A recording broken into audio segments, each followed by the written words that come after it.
This is an actually awesome sci-fi novel. The kind of book that starts out as a trope fest, or at least it seems to be, and ends up being a unique and strangely significant work. If you want to learn more about this weird combination of robots, time travel, and even dragons, stay tuned.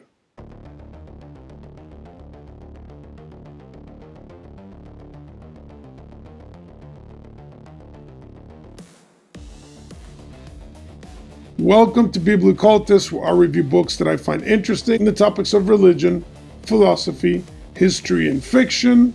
Please remember to subscribe to the channel, click the bell for notifications, like the video, share the video, comment on the video. These things help the channel out, and I really appreciate it. You can also check out my Ko-Fi website, in which you can do single donations so you can support the channel, and I also include the link there for the merch store where you can buy items to promote the channel. So what I'm trying to do is I'm trying to funnel everything into one location in which you can either donate $5 or any amount you think it's good in a single time, or subscribe. Also, another way I try to do this is in the pinned comment I'll put my Amazon affiliate link where I put all the books I review, or at least most of them. Some books sometimes are not even there, but you can buy them through that link and the channel gets a small percentage for it. You don't pay anything extra. By using the link, we get a small percentage. It's not only the books, whatever you get through that link, the channel gets a piece. So doing that also helps, and I really appreciate it. In this episode, I'm going over The Last Immortal by J.O. Jeppson. And this edition is from Houghton Mifflin, published in 1980. And considering the age and the way it was treated, the book is actually in good condition. And what's interesting about this is the way I got it. This book cost me 50 cents. And I've seen online people have the same book for a lot more money. But that's what's great about those kind of donation bins that you find in certain stores and supermarkets, where you have these kind of discarded books or books that were given to charity when someone passed on, and for $1 you can get multiple books or paperbacks, hardbacks, whatever it is. And I always go through those bins, and sometimes I find good stuff, sometimes I don't. This is a good example of a good find. I got 2 books for $1. This was one of them, and I didn't know anything about the author. I didn't know she was the wife of Isaac Asimov. I was not aware of her background, but the mention of dragons and robots, it seemed so interesting and strange that I thought, why not? And it paid off for sure. So I'll do a review like I always do. I won't reveal that much so I don't spoil it, but I always go through the philosophical and the conceptual ideas presented in the book to entice you to read it and also kind of give my opinion on it. So the elements presented in the work are much more interesting to me than even Isaac Asimov's works. Now, I haven't read everything of Asimov, but I have read the Foundation trilogy, which is a good series, and I may do a review of them at some point in the future. But I was just not a fan of a lot of the elements, especially in the last 2 books of the trilogy. I just didn't go further to all the other books that he wrote on the same world. The first novel is spectacular. The rest of them are not that great, in my opinion. And of course, Jepson, being his wife, obviously is going to be influenced by him. She even dedicates the work to him. And actually, when I first read that, I assumed it was just a reference to one of the founding fathers of Sci-Fi. I'm not aware that she was actually his wife. So it's kind of cool because I found that out later on after I finished the novel. So there could be some cross-pollination there, but it's pretty clearly a novel that stands on its own. It's kind of separate. Even though it's the same genre, it is different from Asimov's work. And I like it even more. Now, the book does have a lot of philosophical points of views and conceptions, so I'll go through some of them. Her main character in the work is an android, a robot, that everyone perceives to be immortal. And in that aspect, the character argues that there is really nothing immortal in existence except nothingness. And that's the beginning of the philosophical conception of the work. I don't think I'm giving out too much by saying it. But this idea that nothingness is the only eternal thing is very curious, because even the conception of nothingness is itself a thing. So from a philosophical point of view, saying that nothing is oxymoronic. Labeling something makes it a something. Nothing is a something. So if nothing is immortal, that means there is actual immortality. There is a conception, an idea that is immortal. If we can conceive it, it means it is possibly true, and therefore the statement itself is ironic. Now, I don't think the author means it that way, as you'll see further down the review. But then again, I don't think she was trained in philosophy. I think she was trained in psychiatry. And because she was trained in psychiatry, she's looking at things more from an existential point of view and may not be aware of the fact that these statements themselves are problematic. Now, of course, it doesn't matter in a novel, because in a novel, the character is an android. So at the end of the day, an android can have whatever opinion he wants. So that's the cool thing about fiction, is that you can be right when you're wrong, because it is in a different realm of thought. It's not presented as philosophy, it's presented as an experience. And the characters living through a particular reality, and therefore human beings and even robots have their own perspectives, and they can be right or wrong, or they can be confused, and it actually enhances the novel. Another thing that is cool here is that although most novels that involve time warping and time shifting are quite common, this one in particular is very extreme and ambitious when it comes to the timetables. And doing that opens up the scope of the narrative quite widely, and I thought that was actually very interesting. I've never seen it before at that level. Now, the book is highly quotable. I'm going to quote first this little piece here that I think is quite relevant. The silence of eternity, interpreted by love. I'm an alien, solitary and weak, in a universe not my own, thought Tech. The beings here don't trust me, but they may ask for my help. They always have. They think an alien mind can help them interpret their universe and their lives. But how can I interpret anything when I don't understand love? Now, the reason that's very interesting is also because Tech, who is this robot character, is also an alien. Now, the reason I found that significant is because it reminds me of modern day AI chatting. People are using AI not only to exchange concepts and ideas, but actually a lot of times to check and see how an AI mind looks at human beings. So it's almost a mirror mechanism. We use AI and ask it questions about ideas and concepts and people and ideologies to see how AI sees them, in the same way that the Tech characters constantly ask for help because they see him as a superior mind in some aspects, and therefore they assume that he must know things or must be able to see things that the human being cannot see. And AI is being treated in the exact same way.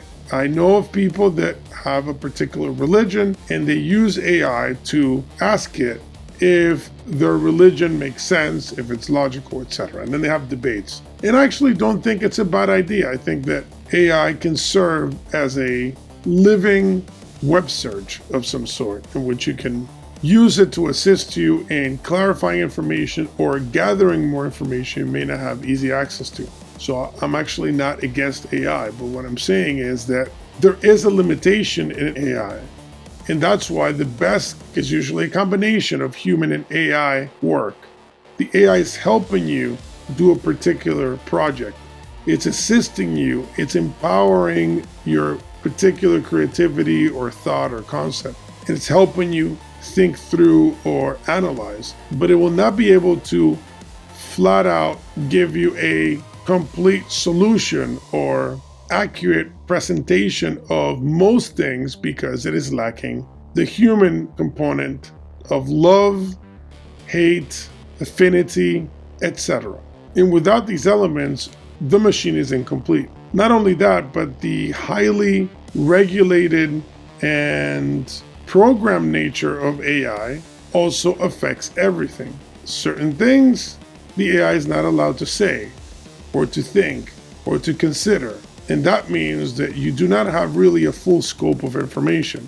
So you're always going to be limited by this. And the existential dread of this character in the novel is exactly about that. And I think it's very poignant, and I think it's relevant to modern day issues that at her time she was able to consider, but probably would never have imagined it would have gotten to this point. Now, the play with memory and concepts of purpose is also quite important. It goes into notions of meaning that tend to be ignored in most modern works. If there is a purpose, what does it mean to have a purpose? Now, of course, modernists, which I would categorize almost all sci-fi writers, tend to be solipsists, relativists. So from their point of view, everything is shifting, moving, and nothing is absolute and true, etc. Of course, I'm generalizing, but it's pretty clear from every reading that that's what you basically get. I think it's in the nature of the time, the reflection of the ideologies of the 60s and 70s that are so prevalent, and they're actually a result of the Enlightenment. So as the Enlightenment keeps going, it eventually goes into its shell and it goes deeper until you get to postmodernism. I haven't read a single sci-fi novel that is not in that mold. And if anyone knows of a novel that goes outside of that mold in any way, please put it in the comments. I would love to read it, actually.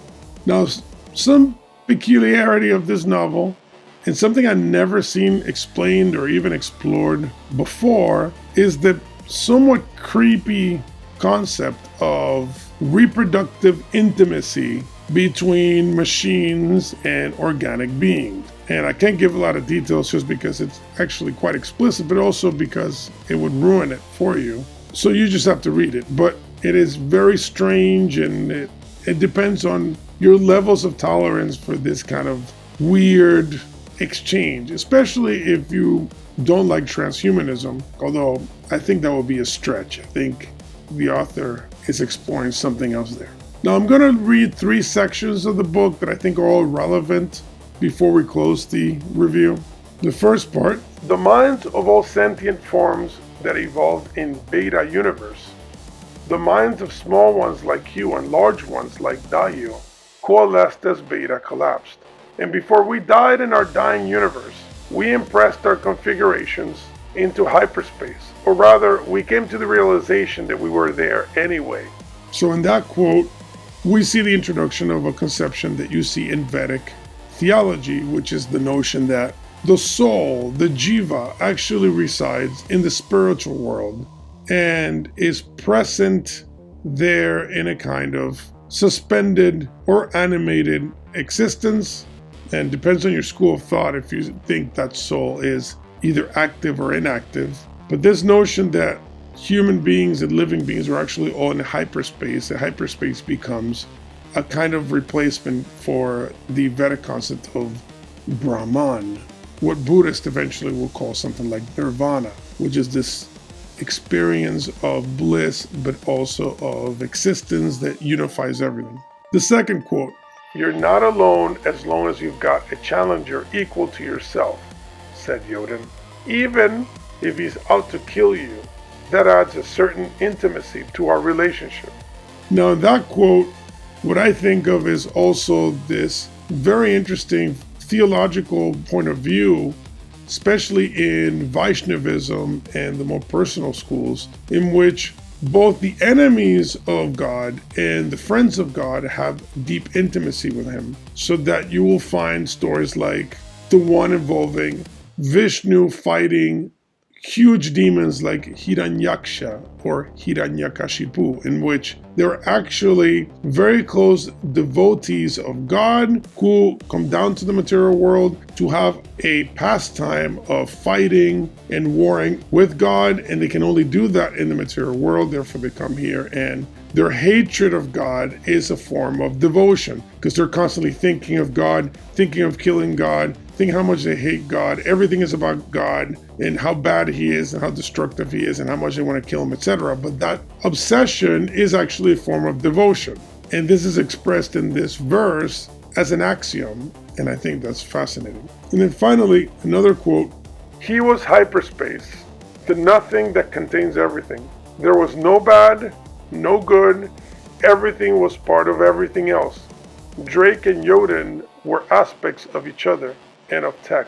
Now, obviously, there you find the classic impersonalist school of thought, in which at the end of it all, everything is one, a hardcore form of Unitarianism, and therefore there's no real distinctions among souls, among objects, etc. So like I said, very popular in the 60s and 70s, and I would say even the 80s for those that were into this kind of philosophy. And so this hyper-Unitarianism is prevalent in most of the sci-fi works at the time. So seeing that there makes me think that Jeppson was familiar with Vedanta philosophy. I'm speculating, but at least it's a very interesting and fascinating way of her injecting these ideas into a very cool sci-fi story. And to close this out, that's kind of my point here. It is actually a very good, entertaining sci-fi novel that makes you think about philosophy, makes you think about existence. And that is basically the most you can get out of any novel, to make you think, to make you feel, and to make you consider things in a different fashion. So I think it's a spectacular novel. And even though I'm not a big sci-fi guy, I do think it's great. If you think other works from her are worth reading, please put it in the comments, and I really appreciate you following this channel and supporting the channel. Don't forget to subscribe, click the bell for notifications, like the video, share the video, and like I always say, thank you for being with me. See you next time.